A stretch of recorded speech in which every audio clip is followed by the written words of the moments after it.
Using the things that we have learned till now, we're going to learn about Kepler's second law of planetary motion. So basically, we're applying what we have learned. So what it tells us, basically what we have here is, we have just a second. Say we have a planet. And we have, just a second. And we have a star. So planet moves around the star in an elliptical path, right? So there are set of laws actually. So in that list, we are looking at one of the laws, and that is called as Kepler's second law of planetary motion.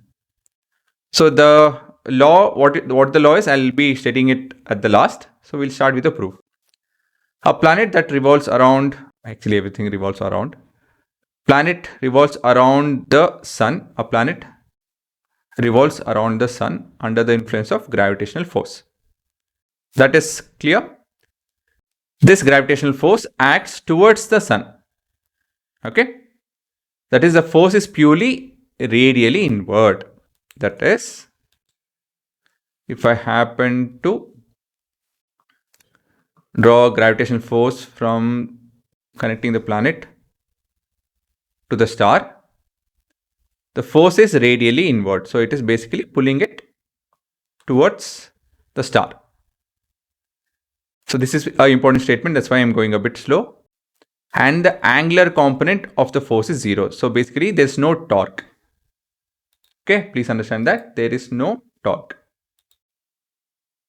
Right? So with this, we'll start our proof. I'll explain once we have done the proof, I'll explain the result. Okay. So we understood that as torque is 0. We'll substitute torque, which is rate of change of angular momentum. So basically, I can tell dl by dt is equal to 0, right? So the angular momentum remains constant. So this implies angular momentum is equal to constant. Derivative of a value, if it's 0, means it's constant, is it not? And angular momentum is given by 2m times of rate of change of angle with respect to time. And this entire thing is the same constant. If I transpose 2m to the right hand side, what we have here is a constant by 2m. So basically a new constant. What does this statement mean? Area covered per unit time is a constant value.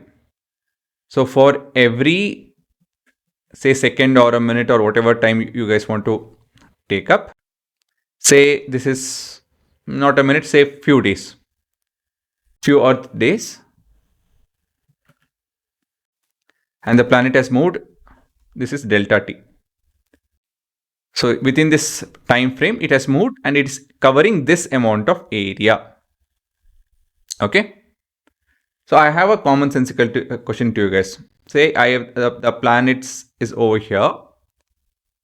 Should it cover only this distance so that these two areas are same, or should it cover more region so that the areas are same?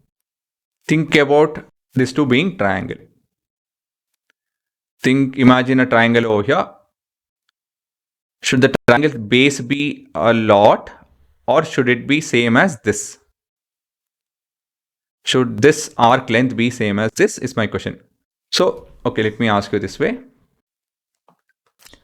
Which is a more appropriate area? Is it OAB or is it OA?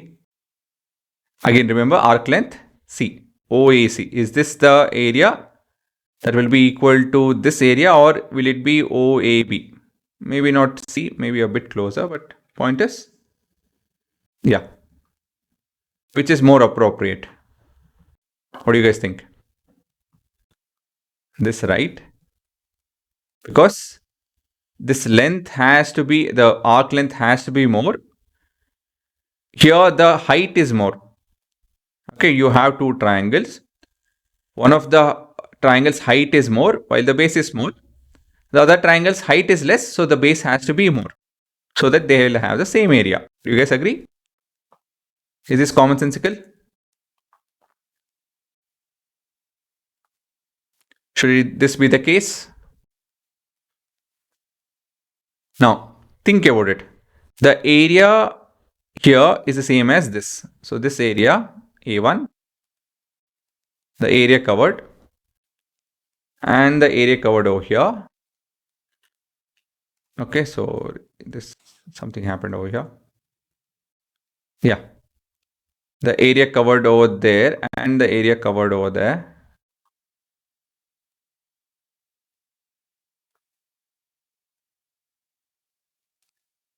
They are the same. A1 and A2,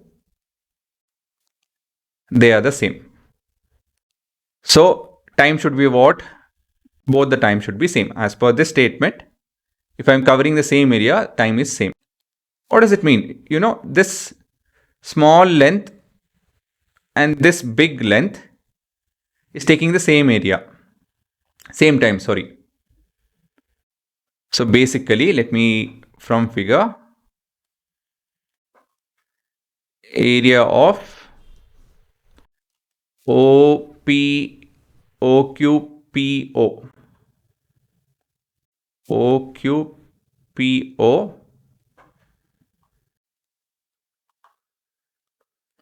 is same as area of AOCA,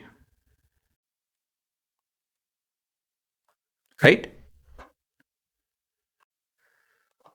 Then this implies the time for planet to cover the arc PQ should be equal to time for planet to cover the arc AC. Okay, the time to cover this arc is equal to that of this arc. We just proved that because this has to be constant. Now my question is, from here, PQ is clearly smaller than AC, but the time taken to cover PQ is same as time taken to cover AC. From here, what can we infer? Speed of covering PQ. What is the relationship between speed of covering AC? What is the relationship between these two? Is it greater than, or is it equal to, or is it lesser than? AC length is more, so speed has to be more because the time is same. So basically, let me put it in this way. Now I'll be able to clear the theorem. Watch this. Watch this. Make your observation. I'll start again.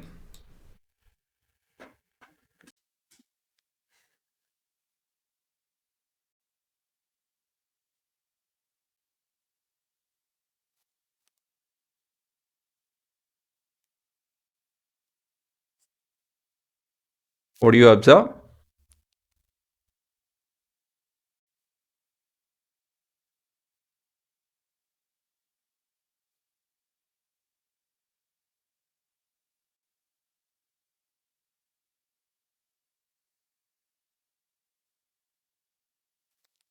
What did you guys observe? See, this itself. The speed of the planet has to be more, and it will get less. It will be the least over here, and it will increase. It will be the maximum around this region, and again it will decrease. For this to happen, for this to be true, the speed will change. It's a weird thing, right? Is it not? The amount of area covered by this length connecting the star to the planet, it has to be same for a given time frame. If it's 1 day, 1 week, doesn't matter.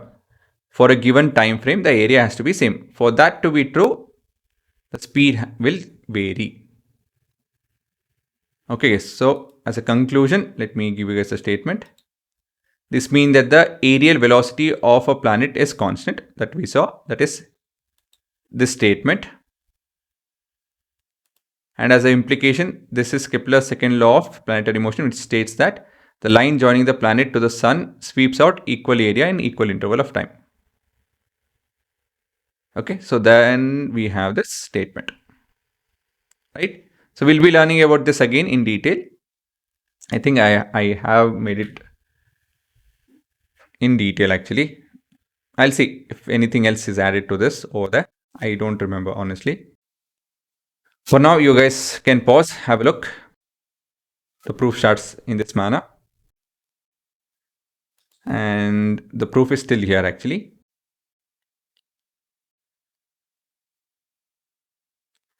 And now you have to write the conclusion.